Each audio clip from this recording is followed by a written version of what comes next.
Here's our insider, Pierre Lebrun. Pierre, you and I spent last evening together at the Hockey Hall of Fame induction ceremony, and there were a number of general managers in the room. That's because the GMs met early this morning in Toronto. And you had an interesting conversation with Deputy Commissioner Bill Daly. And one of the topics that came up in your conversation was tampering. Tell us about that.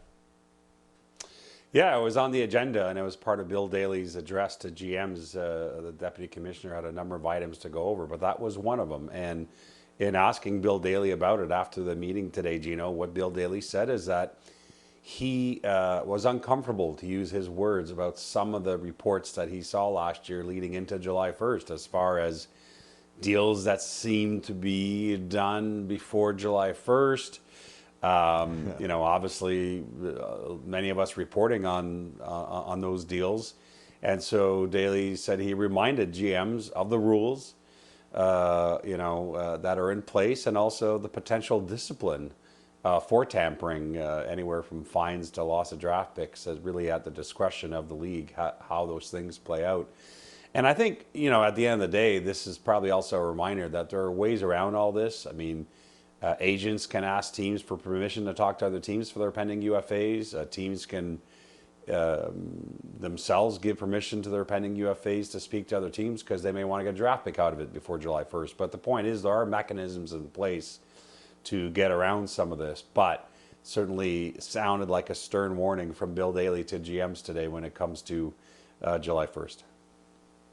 And there was also talk about contract links. Last time they came together for the CBA that we're under right now, the deal was, as we all know, 8-year max contracts with your own player, 7-year max if he's not your guy. Possible tweaks on that front? Well, and as you may remember, during the 2012 lockout, this was a real heated issue. Famously, Bill Daly talking about the hill he was willing to die on in order to get shorter contract terms in the CBA, and in the end, the league and the NHLPA compromised with 8-year max length. But in seeking input from the GMs ahead of the next round of CBA negotiations, which is slated to start sometime in the new year, the GM's executive committee proposed to the league that they would like to see that 8-year max shortened. That is there a way for the league to negotiate with the NHLPA to get the max term shortened to be less than 8 years. I will also say that Bill Daly said this isn't necessarily a priority item, top of list for the league itself in these upcoming labor talks with the NHLPA, but obviously the input from GMs is important, and that's why it was talked about today at the GM meetings. Another topic that came up, the NCAA major seismic shift in their rules. Up until now, you play one game in the CHL, in Major Junior Hockey, you lose all your eligibility to play NCAA. But the NCAA has now said that's no longer a problem. Starting this August, D1 players, the Division I, will now accept guys who have played in Major Junior or Canadian University. How are they feeling about that amongst the GMs?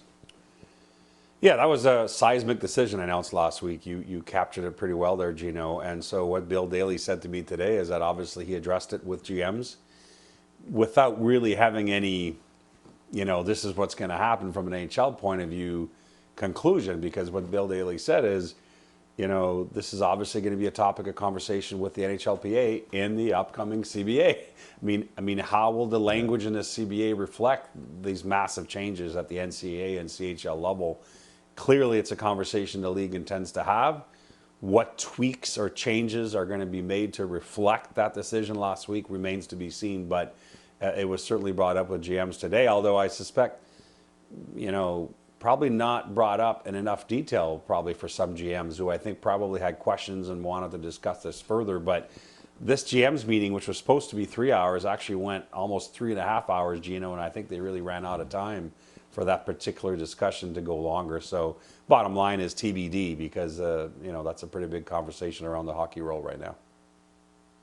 Last night, you and I had an opportunity to catch up with Ken Holland on the red carpet, and at that point, he was unemployed. Now he's got a job. Fill us in on that. Well, maybe officially he was, but as he told me today, he's actually started working with the league a few days ago in his new role as a consultant for NHL hockey operations. And You know, I had a chance to catch up with him after the GM's meeting today, and one of the things he said is that he had started talking to Colin Campbell about this possibility back in the summer. Of course, him and Colin Campbell go way back. I mean, they were both together in Detroit. Colin Campbell both as a player and as a coach, and they've had a good relationship for a long time. At the end of the day, Ken Holland also heard from a handful of teams, right? A lot of potential advisor role, and he mulled a lot of those things over. And at the end of the day, this just felt like the right fit for this year. He signed a one-year deal with the NHL. He's pretty excited, he says, about being on this side of the rail with the NHL, with hockey ops, after all these years of being a GM who would suggest rule changes. And that's just it. I think that's why this could be a really good fit. You know, it was Ken Holland, as you know, Gino, that proposed 3-on-3 overtime. Ken Holland's always been one of those GMs that would recommend certain rule changes, or at least to talk about them. And I think that knowledge of the game and that experience of having been in that room when these rules are changed, now he can just transfer that knowledge right to NHL hockey ops. So I think he's excited to have this gig for this year.